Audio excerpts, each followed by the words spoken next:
হত্যায় অংশগ্রহণকারীদের ৩ জন বাংলাদেশে এবং একজন কলকাতায় এরই মধ্যে গ্রেফতারও হয়েছেন। দুই দেশে ২টি মামলাও হয়েছে। হত্যার রহস্য উদ্ঘাটনে কাজ করছে দুই দেশের আইন শৃঙ্খলা রক্ষাকারী বাহিনী। এ অবস্থায় তদন্ত কাজের তথ্য উপাত্ত সংগ্রহ করতে রোববার কলকাতায় যায় ঢাকা মহানগর গোয়েন্দা পুলিশের একটি প্রতিনিধি দল।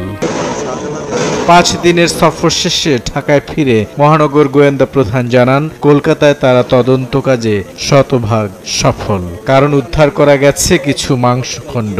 ধারণা করা হচ্ছে এগুলো এমপি আনারের মরদেহের খণ্ডাংশ। কাজে লেগেছে ওয়াটার থিওরি। আমাদের কাছে একটা ওয়াটার থিওরি ছিল। আমাদের যে ৩ জন আসামি তার মধ্যে একজন আমাকে বলেছিল, আমাদের তদন্ত টিমকে, যে রাতের বেলা পানির শব্দ শুনতে পেয়েছিল। আমরা ওই ওয়াটার থিওরি, পানির শব্দ শুনতে পেয়েছিল, তাহলে তারা ঘন ঘন ফ্লাশ করেছে। তাই ঘন ঘন ফ্লাশ করে তারা কি ফ্লাশ করতে পারে, সেই তত্ত্ব মোটিভের ভিত্তিতে আমরা তখন বললাম যে যেহেতু ওয়াটার থিওরি থেকেই আমরা তখন বললাম যে মানে আমাদের যে সুয়েজ লাইন এবং পানির ট্যাঙ্কিটা যদি একটু যদি একটু যত দূরে মানে ভাঙ্গা হয়, তাহলে হয়তোবা আলামতের কিছু অংশ পাওয়া যেতে পারে। এবং আমাদের মূল কাজ ছিল একটা হলো যে আলামতটা উদ্ধার করা। আলামত উদ্ধারে আমরা কলকাতা পুলিশকে মানে সহযোগিতা করা। দ্বিতীয়ত ছিল আমাদেরকে সেখানে যে সিসিটিভি মাধ্যমে ডিজিটাল এভিডেন্স আমরা কালেকশন করা, এবং আমরা পাশাপাশি বিভিন্ন যে পারিপার্শ্বিক সাক্ষ্য প্রমাণগুলি রয়েছে ওই অপরাধীর কাছে আমরা যে তথ্যগুলি পেয়েছি সেগুলি আমাদের কাছে যে মূল অপরাধী গ্রেপ্তারটা মিলিয়ে দেখার কাজটা আমরা করেছি। আমরা প্রাথমিক যেটা মনে করি যে সেখানে স্বাভাবিকভাবে এই মাংসগুলি এভাবে ফ্লাশের মাধ্যমে যায় না। সেক্ষেত্রে আমরা মনে করছি তারই হবে। তারপরেও আমরা এখানে একটা ডিএনএ টেস্ট হবে, ফরেনসিক করবে, তারপরে চূড়ান্ত জানা যাবে। এক্ষেত্রে আমি মনে করি আলহামদুলিল্লাহ আমরা যে বিষয়গুলি চেয়েছিলাম আমরা সবগুলি আমার তথ্যপত্র আমরা পেয়েছি, এবং আমরা মনে করি আমরা এক্ষেত্রে আমরা বলবো যে শতভাগ আমরা সফল। তবে এখনো জানা যায়নি হত্যার কারণ। মূল পরিকল্পনাকারী আমেরিকায় আর একজন নেপালে।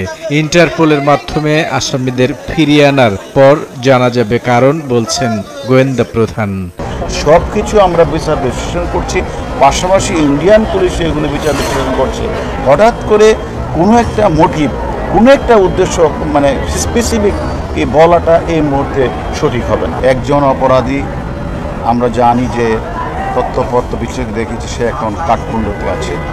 আর একজন অপরাধী যেহেতু আপনারা জানেন যে মূল মদতদাতা বেনিফিশিয়ারি, সে এখন ইউএসএ অবস্থান করছে, সে আমেরিকান পাসপোর্ট।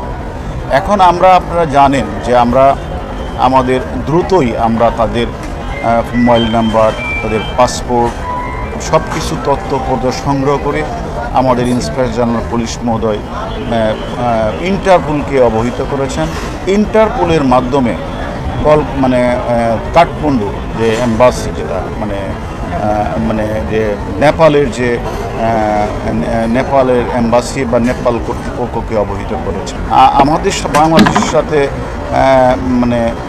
যে এক্সট্রাডিশন যেটা ট্রেটি, এটা ইন্ডিয়ার সাথে আমেরিকার রয়েছে। যেহেতু ওনারাও চাইবেন, কারণ যে হত্যাকাণ্ড তো সংঘটিত হয়েছে ইন্ডিয়ার মাটিতে, ওনাদের কাছেও তো শাহিন মোস্ট ওয়ান্টেড। ওনাদেরকে আমরা রিকোয়েস্ট করেছি আপনারাও, তো ওনারা আমাদেরকে বলেছে যে হ্যাঁ আমরা ঊর্ধ্বতন কর্তৃপক্ষের সাথে কথা বলে আমরাও আমাদের যথাযথ প্রক্রিয়া আমরা অনুসরণ করব। আর আমরাও ইতিমধ্যে আমাদের ইন্সপেক্টর জেনারেল পুলিশের মাধ্যমে ইন্টারপোলকে অবহিত করেছি, এবং আমরা বাংলাদেশের যে আমেরিকার যে দূতাবাস আছে তাদের সাথে আমরা আনঅফিশিয়ালি আমরা তাদের সাথে এই বিষয় নিয়ে সাহায্য সহযোগিতা চাই। অতীতে অপরাধ করে বিদেশে গিয়ে সেফ হেভেন তৈরির যারা চেষ্টা করেছে কিংবা করছে তাদের কাউকে ছাড় দেওয়া হবে না বলেও হুঁশিয়ারি হারুনুর রশিদের। সবগুলি কিন্তু বুলবুল রেজা, সময় সংবাদ, ঢাকা।